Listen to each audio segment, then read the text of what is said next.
Welcome to Novara Live. I'm Michael Walker. Joining me tonight is Helena. Helena is a streamer and also has a channel here on YouTube under the name No Justice MTG. That's linked in the description below. Helen, this is your first time as a guest on Novara Media. We have actually featured you before, and that was in a clip react when you had called into LBC to speak to Rachel Reeves. Tell us what happened then. Well, essentially, I'm kind of, as I'm sure many people on the left are, very tired of plenty of people, especially on the Labour front bench, not being quizzed properly on the fact that they have retreated from previously held positions towards this centrist line, which has no kind of democratic mandate within the Labour Party at all, really and truly. And so, given that, I thought, well, if the journalists aren't going to hold these people to account, then I'm going to have to hold them to account. And I'm not going to hold them to account by making YouTube videos all the time. We're going to have to speak to them directly. And given that we are in the lucky position in this country where we do have members of the shadow cabinet and the prime minister, for example, being on places like LBC to be quizzed directly, I thought, what better way of doing it than by confronting them myself? And it was a really excellent clip. We did show it. So you put to Rachel Reeves a statement by a prominent economist sort of saying we have to tax the rich, asked Rachel Reeves what she thought of it, and then only afterwards told her that it was her who had said it. Of course, now the Shadow Chancellor not committing to taxing the rich. Coming up tonight, we are talking about the Tories selling out renters again. The Renters Reform Bill has been put on ice again. We are also going to be talking about Rubiales, so the former head of the Spanish FA, getting a restraining order put on him. I don't know if you literally couldn't be in a more embarrassing, shameful situation than this guy, but he seems to be willing to keep on digging. The American XL bully dog breed is set to be banned. The move was announced in this video from Rishi Sunak this morning. The American XL bully dog is a danger to our communities, particularly our children. I share the nation's horror at the recent videos we've all seen. Yesterday, we saw another suspected XL bully dog attack, which has tragically led to a fatality. It's clear this is not about a handful of badly trained dogs. It's a pattern of behaviour, and it cannot go on. While owners already have a responsibility to keep their dogs under control, I want to reassure people that we are urgently working on ways to stop these attacks and protect the public. Today, I have tasked ministers to bring together police and experts to firstly define the breed of dog behind these attacks with a view to then outlawing it. It is not currently a breed defined in law, so this vital first step must happen fast. We will then ban the breed under the Dangerous Dogs Act, and new laws will be in place by the end of the year. These dogs are dangerous. I want to reassure the public that we will take all necessary steps to keep people safe. As you heard Sunak point to there, this announcement came after news of more horrific attacks by dogs suspected to be XL bullies. In Stonnell, near Walsall, a man has died after being mauled by two XL bullies. 52-year-old Ian Price was attacked by the dogs while defending his elderly mother. Children in a nearby school were locked inside until the danger passed. The 30-year-old owner of the dogs has been arrested. On Monday, a 4-year-old boy was hospitalised after an attack by an XL bully in East London. The boy had been playing in the park with his older brother. Now, as for why there are quite so many aggressive XL bullies around, the Telegraph has an investigation on their rather specific gene pool. So you can see here, half of all XL bully dogs in Britain descend from Killer Kimbo. This is Killer Kimbo. You can see he's a pretty big, strong American bully. About this investigation, the Telegraph write, researchers have now identified one dog from Los Angeles that may be responsible for dozens of violent incidents. Publicly available pedigrees of British stud dogs used for breeding show that half of pets on the market are descended from the dog UKC's most wanted Kimbo, known by breeders as Killer Kimbo. Kimbo's size and strength, produced through generations of inbred fighting dogs, has given it legendary status in the XL bully community. Gustavo Castro, the dog's breeder, grew up and lives in the Huntington Park neighborhood of Los Angeles. His Facebook page shows pictures of him lifting the dog and it sitting on his sofa. Kimbo was the product of two dogs from the same parents and is thought to have bred hundreds of XL bully puppies, passing on an extremely narrow gene pool that experts have warned can make dogs unstable and cause genetic diseases. Researchers from Bully Watch, a campaign group, say that dogs related to Killer Kimbo are responsible for at least 10 violent incidents worldwide, with dozens more impossible to trace. I'll start by saying my thoughts on this. As I say, if you watch Monday's show, you'll know that I have reasonably strong feelings, and that's because I'm a co-owner of a dog which is a crossbreed of a Staffy, something else we think, and then an American Bully. Now, it's unclear to me what counts as an XL Bully. You do see sort of online these ads where they've sort of interbreeded these incredibly strong dogs to make sort of dogs that look literally like wrestlers. My dog isn't quite like that, but I'm not sure how, you heard Rishi Sunak say there, they're going to be talking to scientists now to decide how it will be determined, what counts as an American Bully, and then what falls within the ban. So, given my dog has never expressed any aggression towards people, I'm hoping she won't be included in that ban. But I think, it's obvious the statistics show, or it's obvious to me, I think, that the statistics show that American Bullies do seem to be more dangerous than other dogs. There does seem to be something going on.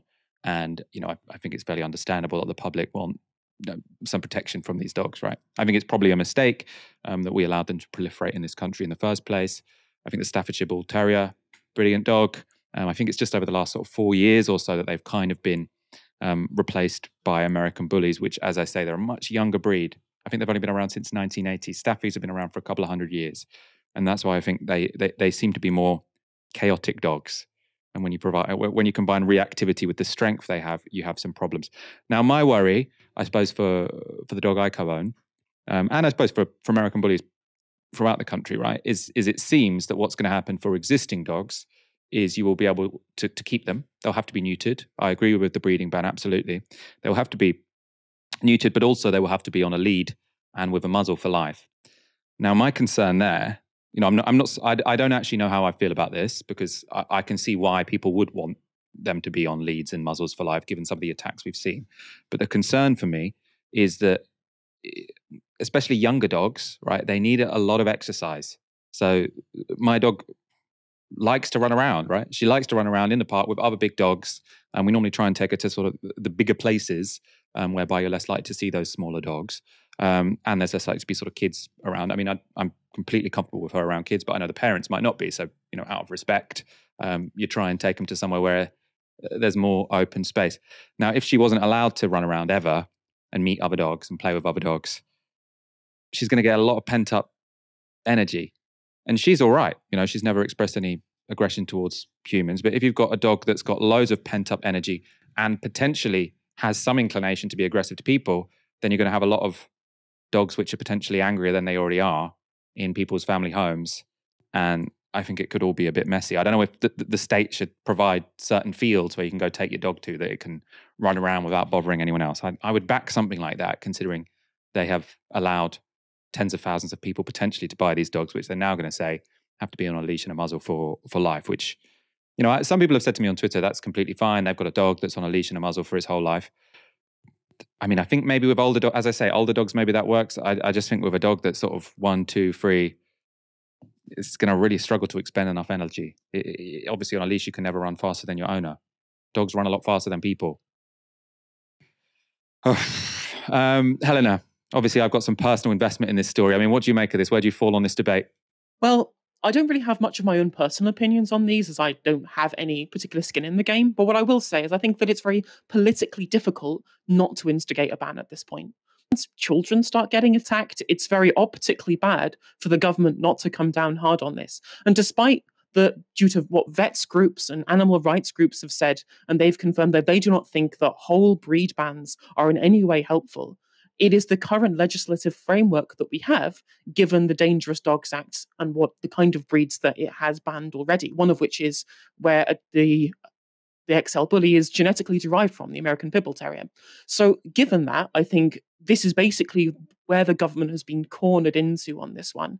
When you look at it, right, in the decade 81 to 91, before the Dangerous Dogs Act, there were 15 dog attack fatalities. And that was what led to the 4 attacks in 1991 that led to the act being put into place in the first place.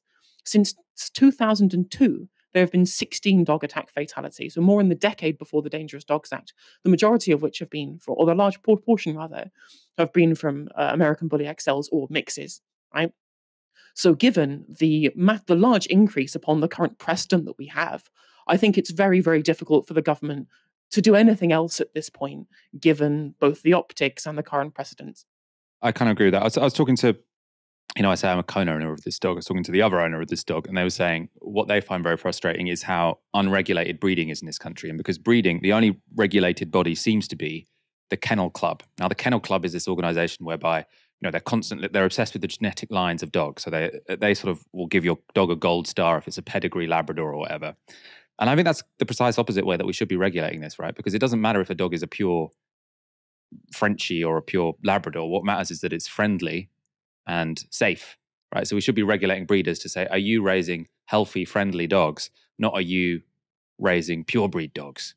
So I think there definitely will be some role for sort of regulating breeders in the future, because obviously the reason the American Bully came about is because you had breeders who were, well, depending on what particular story you follow, breeders trying to breed stronger and stronger dogs. Now, I think if it was regulated, you'd probably have a regulator saying, that's not actually the way we should do this. The way we should do this is we should be breeding friendly, safe dogs, which doesn't seem to have been what has happened here. When Michael Gove became Secretary of State for Levelling Up Housing and Communities, he had two promises for renters. First, that he would deliver planning reform to get more houses built, therefore bringing down rents and house prices. And second, that he would increase renters' rights so that we could no longer be arbitrarily evicted by our landlords. Now, it wasn't a particularly ambitious agenda. Gove was, after all, not planning to build hundreds of thousands of council homes, which is what would actually solve our housing crisis. But it would have been a step in the right direction. And that's why it's especially frustrating that neither of these very modest reforms are now set to happen. Now, we learnt last November that planning reform was being shelved. That was due to opposition from backbench Tory NIMBYs. And today, we've learnt that once again, the Renters Reform Bill is being kicked into the long grass. The Financial Times has background on why the Renters Reform Bill is being put on ice. They say some supporters of the bill claim that its crucial second reading in the House of Commons is being held up by vested interests in the government whip's office, where 5 of 16 whips own rental property. There are a number of landlords in the whip's office who are amplifying the level of concern among Tory MPs and holding things up, said one Whitehall official speaking on terms of anonymity.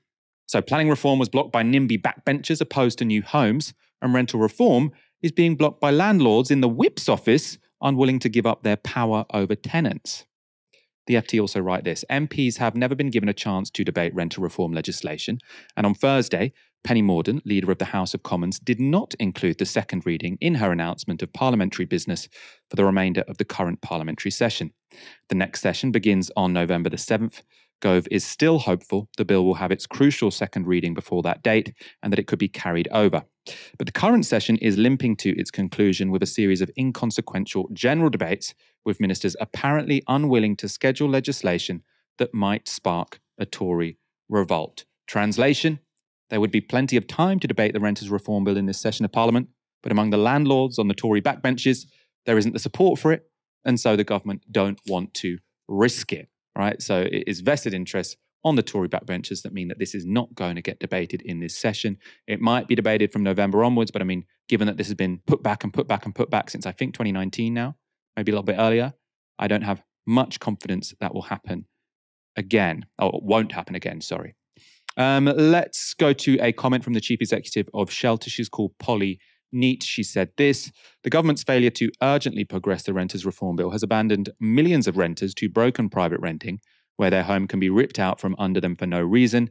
We hear from countless renters who are sick with worry because they know that an unjust, no-fault eviction notice could land on their doormat any moment, leaving them with just 2 months to find a new home.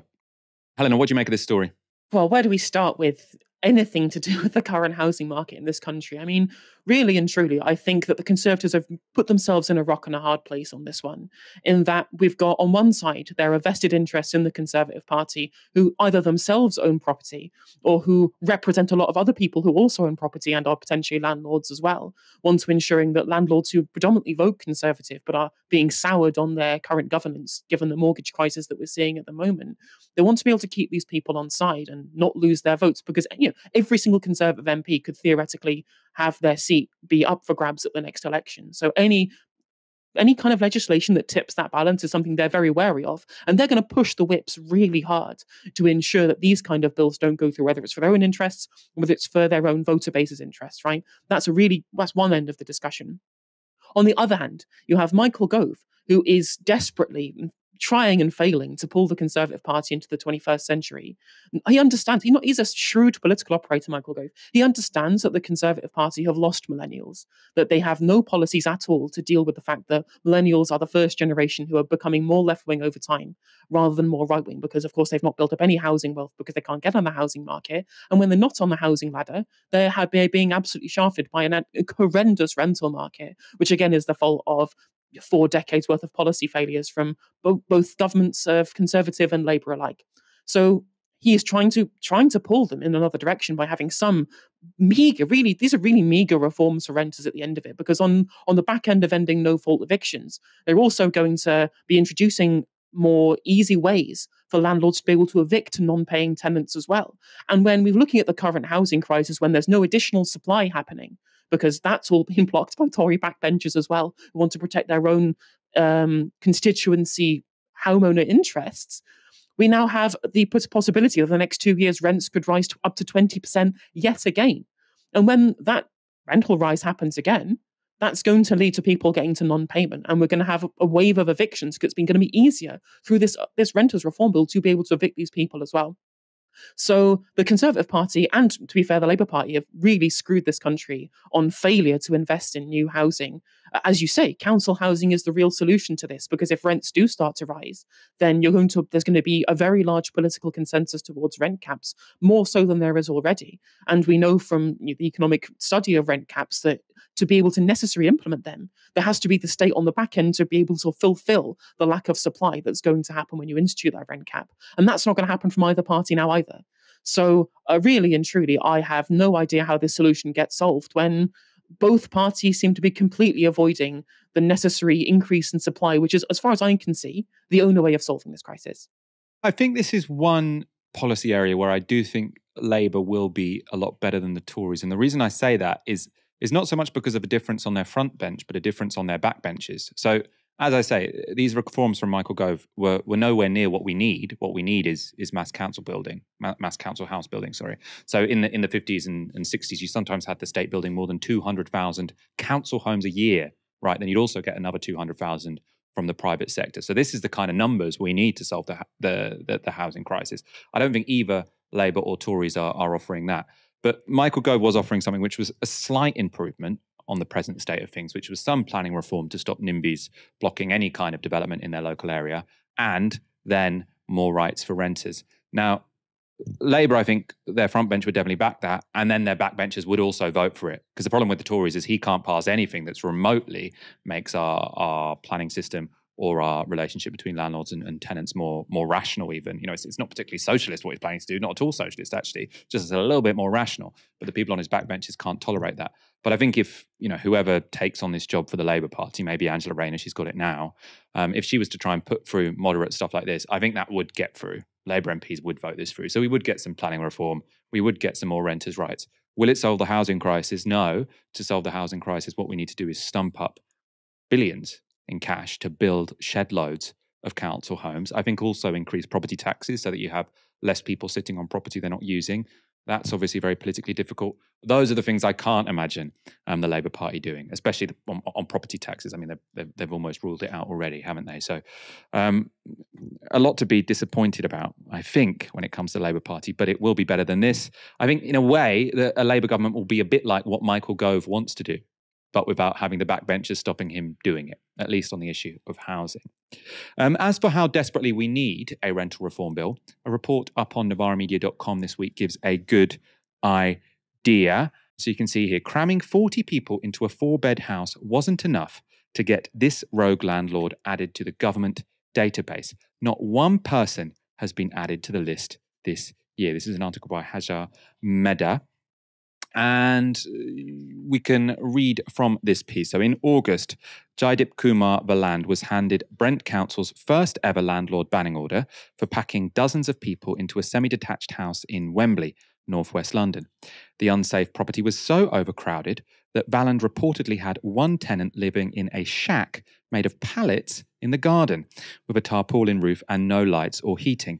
Yet he's only been banned from renting for 5 short years, and he hasn't even been added to the rogue landlord database. we can take a look at the shack in the garden. So you can see that there. And this is only enough to get you a 5-year ban in Brent. And then the dodgy landlord wasn't even added to the government database. So presumably it'd be somewhat easy for him to try and be a landlord in a different borough. Valland isn't the only landlord getting off lightly either. So Hajar Medas, the author of the article, spoke to Ben Reeve-Lewis. He's co-founder of Safer Renting. And get this, right? This is the part of the article that really made my jaw drop to the floor. In a recent case, Reeve-Lewis told Novara Media that the letting agent pulled a gun on a woman and her children during an illegal eviction. Following 2.5 years of work to get the agent into court, he received a paltry fine of 400 quid. Helena, I mean, here you're seeing, I think the two sides of the housing crisis which make it quite so toxic, which is you have this real impunity on the part of landlords, but then also, tenants have absolutely no leverage because there aren't enough houses. Now, because I absolutely, a landlord trying to fit 40 people in a terraced house should get struck off. At the same time, why are there 40 people trying to live in one terraced house? Because there aren't enough houses that are available at affordable prices. So, in a way, yes, put those regulations on landlords, but unless you also sort out the supply, would you prefer to be crammed in a house with 40 other people or homeless on the street? In a way, that's the choice that's being given to these people, right? Well, yeah, pretty much. I mean, quite frankly, I think landlords are out of control in this country. And it's because they know they have a captive audience. You can't just be homeless. I mean, you can, but obviously that's not the position that you'd want to be in. And so given the fact that not only are they have a captive audience because of lack of supply, landlords are leaving the sector due to interest rate rises and also worry about the potential impact of the Renters Reform Bill, which is pushing supply for renters even lower and allowing landlords to get away with the kind of things that we have been seeing, given the article that you've just quoted there. You say tenants have no leverage. I mean, the only leverage that you can really have is to join a tenants union. I think that is in the absence of any actual state help, which is clearly not happening given the vested interests in the current legislature. I think the only real recourse that tenants have is to join a tenants union, like Acorn, for example. I think that really is the only recourse that tenants will have at this point against people who know that their economic nature, because of, again, all of this catastrophic failure on policy, which is essentially born out of the need to continue to pander to the homeowning class that got created by Right to Buy, who have essentially dictated policy on housing in this country for the last 40 years at this point. I mean, there's a fun fact, going back to the council housing point, there's a fun fact I'll find in 10 years of Tony Blair's government, they built fewer council houses in total than was built in 3 years of Boris Johnson being Prime Minister. That's how much this has become essentially the only way that you can win elections in this country is by pandering to the fact that the need of people who have had market housing been so over-marketized to this point. I mean, another interesting fact as well is it was only in 2011 that private rentals outstripped council rentals in this country, or social rentals in this country, rather. So they know full well, landlords do, that they have a completely captive audience and tenants have literally nowhere else to go. We talk about this a lot, but I think this is another one of those problems where our electoral system really doesn't help. Because if you had proportional representation, renters are a big proportion of the public, and especially private renters are a growing proportion of the public, right? So they would be a key voting bloc. But the problem is in most constituencies, they are a minority. And especially in those swing constituencies, they are a minority. So if we look at the two parties really competing very, very heavily over some red wall seats, that tends to be people who might have had working class jobs in the past, or might still have manual jobs, but obviously there are less manual jobs around now, but now are older and own their own homes. So these are going to be people who are very, very interested in the value of their house, maintaining its value. Maybe it's involved in sort of their planning for their retirement, right? And so obviously we should protect these people in their retirement. I'm not saying we shouldn't, but that means that both parties end up prioritizing the interests of homeowners over renters. And I think what we really need is someone to get into government and say, what really matters here is not the people who currently own their homes, but it's people who want to own their homes and can't, and it's people who are renting and really can't afford to pay the rent they're paying in the insecure contracts which they're in. And what that requires is a government to say, we're going to build shed loads of houses. But first past the post means you've got all these MPs who are saying, well, I'm in favour of houses, but not really in my constituency. And then you've got both of these parties who are saying, well, in those particularly swing constituencies in the country that we're desperate to win over, the majority of people, or the people who are most likely to vote as well, because homeowners are more likely to vote, they are the people who we need to pay most attention to, and renters get left out in the cold. mean, because obviously it's not new, as you say, Helena. This is not new. This has been a group in society that have been ignored for 40 years, ever since Margaret Thatcher. And again, this is obviously everyone always says this, but it's worth repeating. The genius of Margaret Thatcher's leadership was to create a home-owning class, which was much when she entered into power. So what she did is she tried to say, oh, people in council homes tend to vote Labour. So what will I do? I'll sell off the council homes. So then you will have the sort of top slice of the working class becoming homeowners, and then they will be natural Tory voters instead of natural Labour voters. What that meant is that the key voters, instead of being potentially people in social housing or private renters, are now homeowners. And then it's a sort of system whereby it just sort of concentrates itself. You call it a positive feedback loop. So you sort of create more homeowners, and that makes policy which is in favour of homeowners. And it sort of goes round and round and round. And if you're left outside, you're screwed. And we are screwed if we don't own homes at the moment, which more and more people do not. This is Susan Hall. She's the Conservative candidate for London Mayor. And she's never been shy about letting people know just how much she detests Sadiq Khan. But now it's been revealed that she also liked a series of aggressive and even racist tweets concerning London's mayor.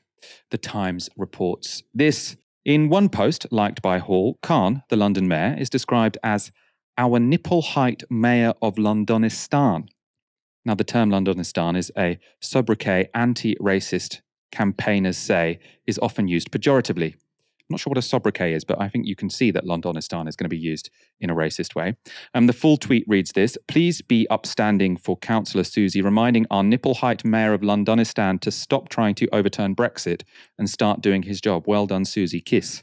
So she liked that tweet. In another tweet praising her questioning of the London mayor's violence against women and girls strategy, Hall liked a comment which said, well said, Susan, that Labour traitor rat likes that sort of thing. Hall also liked a tweet including the claim that Khan is begging for Londoners to do a Tower Hamlets postal vote for May next year, and we all know how that works, #fraud, appearing to suggest that he would endorse electoral corruption. It doesn't stop there, though. The Times article goes on to say this. Susan Hall liked an image of Enoch Powell, infamous for his Rivers of Blood speech on Twitter, alongside the image of the words, "It's never too late to save your country," a combination once used on the website of the far-right British National Party. Now, in response to the Times report, Susan Hall's spokesperson said this: Susan engages with many people on Twitter without endorsing their views. Londoners want a mayor who listens to people and deals with the bread and butter issues that matter to them, making our streets safer and putting more money back into people's pockets. As mayor, Susan will deliver that. This is really worrying, I think, right? You know, the spokesperson saying, oh, she likes it, that doesn't mean she endorses it. What she is clearly doing, though, is reading something which is explicitly racist. This is a politician in public life standing to be London mayor and saying, yep, I'm fine with that. Cool, fab, great, yeah, Sadiq Khan, mayor of Londonistan. Like Enoch Powell, we need to save our country, from non-white people, presumably. Like, this is someone who is either an outright racist or someone who has absolutely zero understanding of racism, who wants to stand to be elected in London, an incredibly multicultural, diverse city. Obviously, as well, if you remember a recent show, what we discussed is that first past the post doesn't mean that Susan, or first past the post makes it the case that it's not a completely outlandish idea that Susan Hall could win the mayoralty if the left vote is split. She could get in on 30% or the like, and that would be, I think, incredibly toxic for this city. Helena, when I first looked at this story, so sometimes when I see headlines sort of suggesting that someone has liked this tweet or liked that tweet, I kind of think, oh God, another story about someone liking tweets. But this does seem like a pattern whereby this person is really willing to endorse incredibly racist views about her rival. Yeah, I mean, I was going to make a point on this one, is that I think on the left, we mostly get into politics because we figure we will prioritize economic policy. And we think we make the assumption that people on the right do too. And I think that's not really the case. A lot of people who are really into conservatism, members of the intelligentsia or members of the party itself, are very, very conservative on social issues. And I don't think we give that enough credence. This is what led to the kind of things like the National Conservatism Conference, where it looked like Crankfest 2023. But this is really kind of the meat and potatoes of the actual conservative member base, which is how you get people like Susan Hall standing in the position that she's in. And I think she is in tune in similar respect with the kind of things that she's appeared to endorse by liking these tweets. I don't really think there's any much defense that you can pull for liking multiple things along this very, very similar pattern that shows an endorsement of at least moderately racist views, if not, liking a picture of and a quote from one of the most famous kind of figures of racial animus in this country in the form of Enoch Powell. It seems like an incredibly strange defense of hers to say that she likes it, but she doesn't endorse it. I also do want to focus on Sadiq Khan a bit more because it is, I think, really worth noting and actually dwelling on the extent to which Sadiq Khan has been a focal point or become a focal point for racist hate. Now, since being elected London Mayor in 2016, he's received over 300,000 pieces of racist or racism-oriented abuse via social media. But in recent months, it's been on the rise. A study by the Greater London Authority found that racist abuse targeting the mayor has nearly doubled since he decided to expand the ultra-low emission zone to Greater London. The Guardian reported this in July. In 2023 so far, the study found nearly 11,000 racist social media messages, almost as many as sent in all of 2022, with a particular rise in ones referencing Khan's plan to expand London's ultra-low emission zone. The trawl of social media found that racist or racialized abuse mentioning ULEZ rose nearly 200% in the first 3 months of 2023 against the previous quarter, with almost 10% of such messages now referencing it. So what's the character of the abuse? Well, it's very much the kind of thing that Susan Hall has been liking. The Guardian goes on to report this. The bulk of the racist or racialized abuse is aimed at Khan's Pakistani Muslim heritage, with the content isolated by searching for messages linking the mayor to terms such as Sharia law, jihad, or keywords like Londonistan. The report also included messages with the term carnage, saying that while it is not in itself explicitly racist, it is often used in racist posts. At the time of that report, George Lamming of Hope Not Hate told The Guardian this: Sadiq Khan is subjected to strikingly high levels of racial abuse, which speaks to the vilification of Muslim figures in public life. Whilst opposition to ULEZ comes from many sources, a small but vocal contingent has adopted a toxic and increasingly extreme anti-Khan angle. The involvement of individuals linked to the conspiracy theory-driven protests that emerged during the COVID-19 pandemic and elements of the far right in anti-ULEZ campaigning has fueled the levels of abuse. I do really think it is worth sort of noting how much ire is directed at Sadiq Khan, because he's a pretty milquetoast politician, right? I don't mind Sadiq Khan, but I don't find him in any way inspiring. He does seem to be someone who plays it quite safe, right? Quite a PR-focused politician. He seems to be quite keen on, keeping different people on side.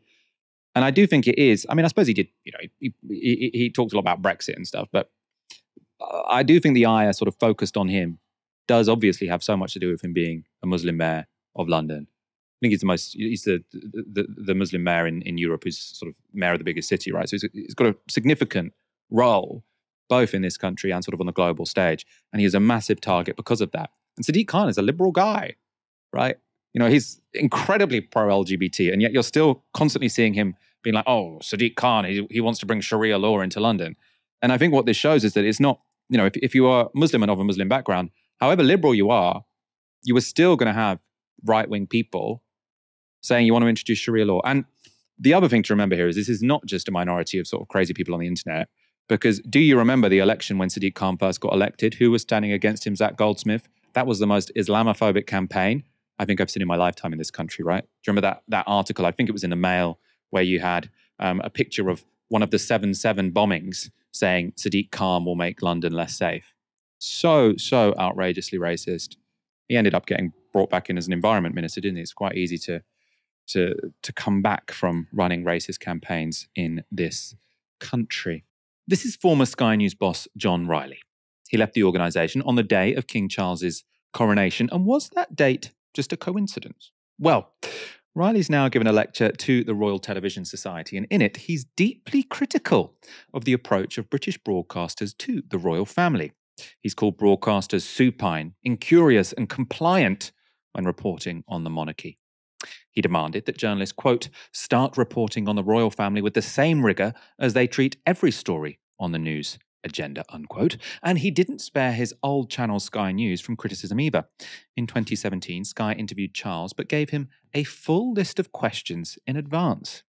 About that incident, Riley said this: If a viewer had interrogated us about whether that was entirely in keeping with our core values of being honest with our audiences, it would have been hard to mount a robust defence.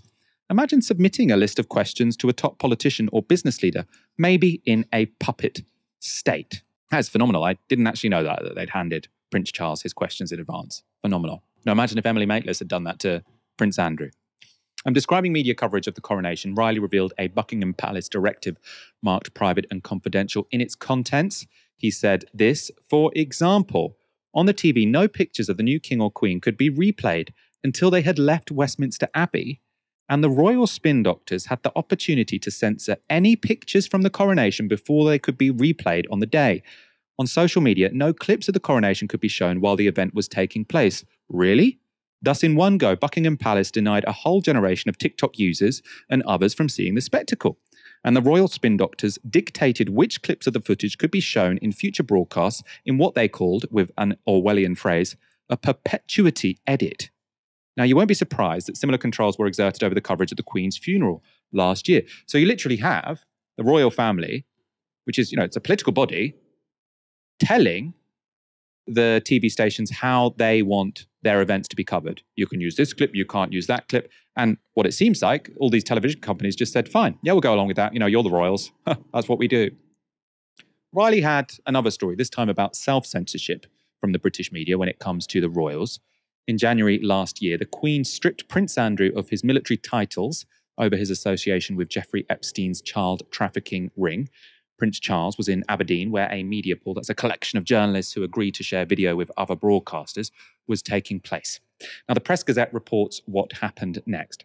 Riley said Sky phoned two other broadcasters in the pool and said, quote, "We'd like you to ask a question for Prince Charles about what his reaction was with his brother being stripped of all these royal titles." But they both said, he claimed, "We don't really want to do that. That's a bit awkward." Riley recalled that James Matthews, now Sky News US correspondent, said, right, Sky will go and do that pool, and he doorstepped Prince Charles. Now, here's what happened when Matthews asked Charles that question. Your Royal Highness, can I ask your view on your brother's position, Prince Andrew? Can we just introduce you, please? How do you view it? Well, may I present his warrant? Very nice to see you again. Riley went on to describe the fallout. Within a couple of hours, I had an email in my inbox. How dare your correspondent do that? And then I got phoned, and then I was summoned to a meeting, which I didn't go to. They're on the case. They want the story told in their way, and they don't really want to engage with journalistic rigor. Riley also described palace spin doctors as, quote, freaking out whenever a journalist tries to doorstep a royal. On what Riley wants instead, he said this: topics such as why King Charles didn't pay any inheritance tax on the fortune he inherited from his mother, or the fact the Duchy of Cornwall doesn't pay capital gains tax, should be examined properly.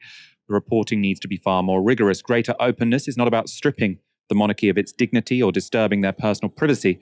It's all about promoting a culture of openness that gives the public a truthful view of their monarchy. Remember, in truth, there is trust, respect, and unity.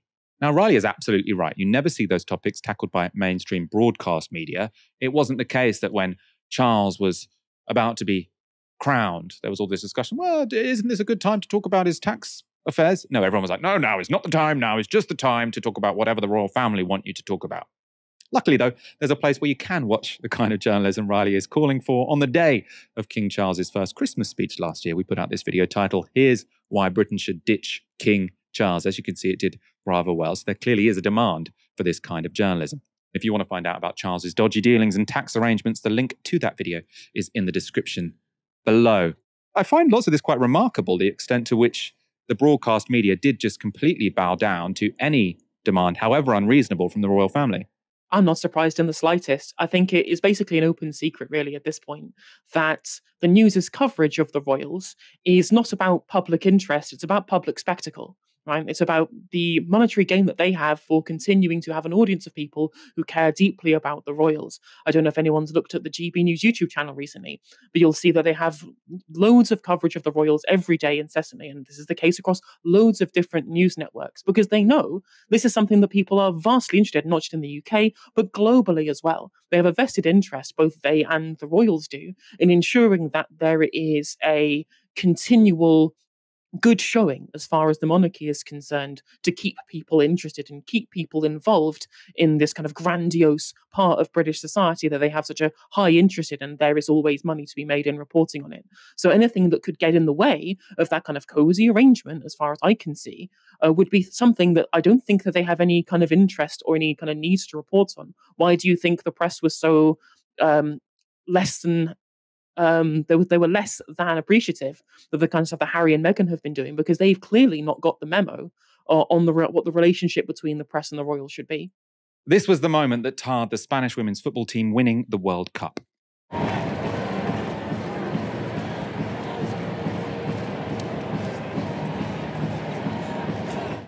You saw there Spanish Football Federation President Luis Rubiales kissing Jenni Hermoso, the captain of the Spanish women's team. Hermoso said it was non-consensual, and it rightly launched an international debate on sexism.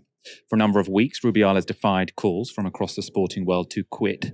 But earlier this week, he conceded to the inevitable in an exclusive interview with Piers Morgan. You've come under ferocious pressure for 3 weeks now. On you, on your family. It's been very difficult for your daughters, they're young girls. I can only imagine as a father myself, I have a daughter who's around the age of one of your girls. Incredibly difficult. There comes a point, perhaps, when the pressure is just so relentless that you do think about what you should do with yourself and your future. Many people think you should resign as president. What are you going to do? I love so much my daughters, and they love me so much. I'm very happy, and I'm very proud of them. Very, very proud of them. They are very near to me. About my resignation, yes, I'm going to do. You're going to resign? Yeah, I'm going to.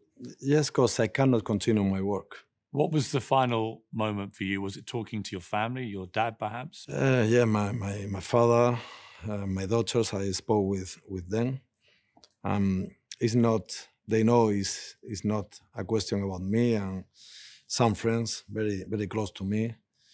And they say to me, Luis, now you have to focus in your dignity and to continue your life, because if not, probably you are going to damage people you love, the sport you love, and the bit you built with some people long time ago. Now it's very, very near the resolution next September, in 1 year.